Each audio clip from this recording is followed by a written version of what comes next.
ध्वनि प्रदूषण के लिए संपादक को पत्र।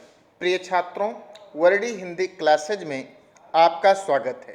प्रिय छात्रों, 11 की गृह परीक्षा और 12 की बोर्ड परीक्षा में 6 अंक का औपचारिक पत्र पूछा जाता है। इस पत्र की श्रृंखला में ध्वनि प्रदूषण के लिए अगर किसी पत्र के संपादक को आपको पत्र लिखना हुआ तो आप उसके किस प्रारूप पर आप पत्र लिखोगे, इसका एक प्रारूप हम आपके लिए लाए हैं। इसको ध्यान से देखिएगा और इसी के अनुरूप आप अपने पत्र को तैयार करोगे। सबसे पहले जिस पत्र को दैनिक जागरण, अमर उजाला, हिंदुस्तान, नवभारत टाइम्स, जिस पत्र को के संपादक को आपको पत्र लिखना है, किसी एक पत्र को आप चुन लीजिए। उस संपादक का पहले संबोधन आपको देना होगा। सेवा में पहले आप लिखोगे सेवा में, फिर ए वाली जगह इतना छोड़ के फिर आगे लिखोगे संपादक। जैसे हम अमर उजाला के लिए लिख रहे हैं, आप लिखोगे अमर उजाला, सिविल लाइन ललितपुर। अगर आप ललितपुर के हैं तो अमर उजाला का कार्यालय अगर ललितपुर के सिविल लाइन में है तो वहाँ पर आप सिविल लाइन का पता डाल सकते हो, या आप अगर किसी और जनपद के हो तो अमर उजाला के कार्यालय का अगर पता जानते हो तो ठीक है, नहीं जानते हो तो अपने अनुसार आप सोच के जो प्रसिद्ध स्थल हो, वहाँ का जो मुख्य सिविल लाइन हो, मुख्य मार्केट हो, लगभग वहीं पर होता है, तो उसका पता आप लोग डाल सकते हो कि उसका कार्यालय कहाँ पर है। तो आप लिखोगे सेवा में, फिर संपादक अमर उजाला, उसके नीचे पत्र का नाम, फिर नीचे उसका पता, सबसे नीचे पता होता है सिविल लाइन ललितपुर। अब आप लोग जिस लाइन में आपने सेवा में लिखा था उसी लाइन में आप संबोधन दोगे संपादक को महोदय। आपने महोदय संबोधन दिया, फिर ये जो स्पेस खाली छूटी चली आ रही है, इतना स्पेस खाली छोड़ के आगे से आप लिखना शुरू करोगे। विषय क्या है, किस विषय में आप पत्र लिख रहे हो, यहाँ पर आप विषय को केवल लिखोगे कि आपके लोकप्रिय पत्र के माध्यम से मैं नई बस्ती ललितपुर में लाउड स्पीकर से होने वाले शोर की ओर संबंधित अधिकारियों का ध्यान आकर्षित कराना चाहता हूँ। सिर्फ यही इतना आप विषय के अंतर्गत लिखोगे कि आप किस विषय में संपादक अमर उजाला को पत्र लिख रहे हो। फिर यही कॉलम जो खाली छूटा आ रहा है, इतने कॉलम खाली छोड़कर आप अब समस्या की तरफ संपादक का ध्यान आकर्षित कराओगे। विषय के बाद आ गया समस्या। अब समस्या क्या है, आप किस लिए पत्र लिख रहे हो, तो आप यहाँ पर लिखोगे कि हमारे मोहल्ले में लाउड स्पीकर का शोर दिन प्रतिदिन बढ़ता ही जा रहा है। मोहल्ले में स्थित विवाह मंडप में आए दिन होने वाले विभिन्न आयोजनों में तेज आवाज़ में बजता लाउड स्पीकर भले ही आयोजकों और आगंतुकों को आनंदित करता हो, परंतु हमारे लिए यह अत्यंत असह्य हो चला है। ऑडियो की एक समस्या और आप गिना देना। ऑडियो की दुकान वाला भी फिल्मी गानों को दुकान के बाहर रखे लाउड स्पीकर पर बहुत तेज आवाज़ में बजाता है। इन सबसे होने वाले शोर से वैसे तो प्रत्येक नागरिक परेशान है, परंतु हम विद्यार्थी कुछ ज़्यादा ही परेशानी में हैं।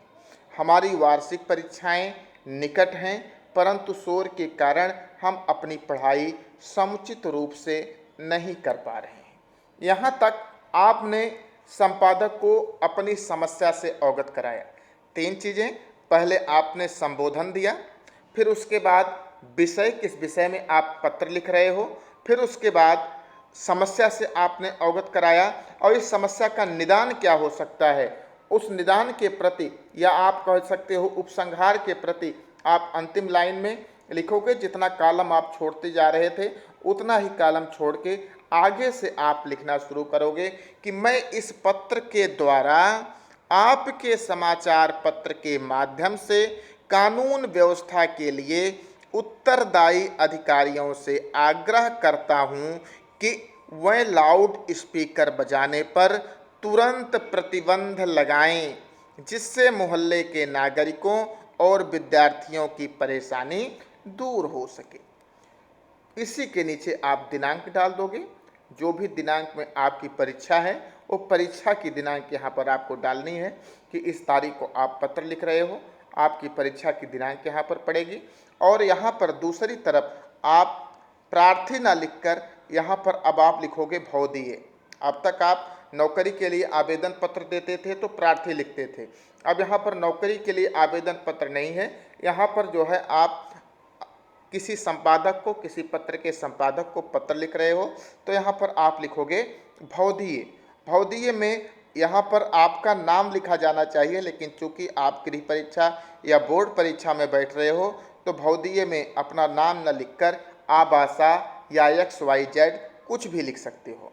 और फिर नीचे एक काल्पनिक पता लिख सकते हो, B157 नई बस्ती ललितपुर। पता भी काल्पनिक होना चाहिए, आपका वास्तविक पता या वास्तविक फ़ोन नंबर यहाँ पर नहीं होना चाहिए।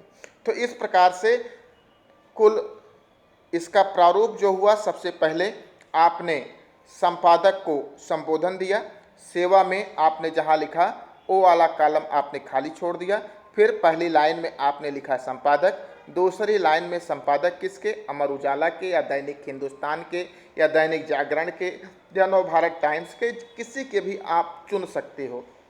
और सबसे नीचे इस पत्र का कार्यालय जहाँ पर है उस कार्यालय का पता, जैसे हमने लिखा है सिविल लाइन ललितपुर, आप लोग अपने अनुसार अपने ज़िले के अनुसार लिख सकते हो। फिर जिस लाइन में हमने महोदय लिखा था उसी लाइन में सेवा में लिखा था, उसी लाइन में हमने महोदय संबोधन दिया संपादक को। और इतनी ही हाशिया हमने खाली छोड़कर आगे से सबसे पहले अपने विषय के प्रति 2 लाइनों में 3 लाइनों में संपादक को बताया कि हम किस विषय में आपको पत्र लिख रहे हैं, कि हम आपको लाउड स्पीकर से होने वाले शोर या ध्वनि प्रदूषण के संबंध में अधिकारियों का ध्यान आकर्षित कराना चाहते हैं। फिर उतने ही हाशिया जो आप खाली छोड़ते आ रहे थे उतना ही हाशिया आप खाली छोड़ोगे। और फिर विषय के बाद आप समस्या के प्रति संपादक को अवगत कराओगे कि हमारे मोहल्ले में किस प्रकार से लाउड स्पीकर या विभिन्न उपकरणों से ध्वनि प्रदूषण फैल रहा है, जिससे हम विद्यार्थियों को परेशानी हो रही है। क्योंकि हमारी बोर्ड परीक्षाएं या गृह परीक्षाएं या वार्षिक परीक्षाएं नज़दीक हैं, इसलिए हमें परेशानी हो रही है।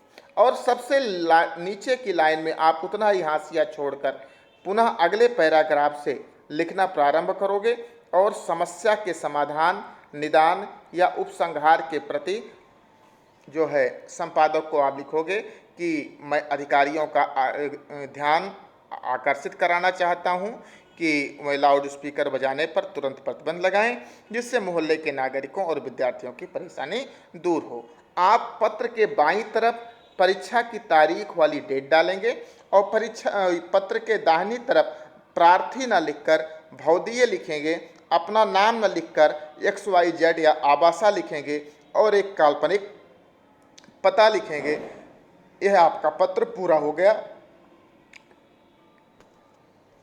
6 अंक प्राप्त हो जाएंगे।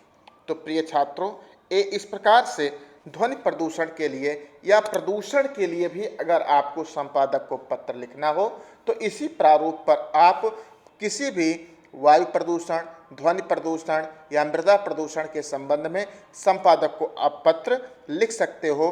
केवल भाषा आप वहाँ पर चेंज कर देना कि आप किस प्रदूषण के लिए किसी पत्र के संपादक को आप पत्र लिख रहे हो।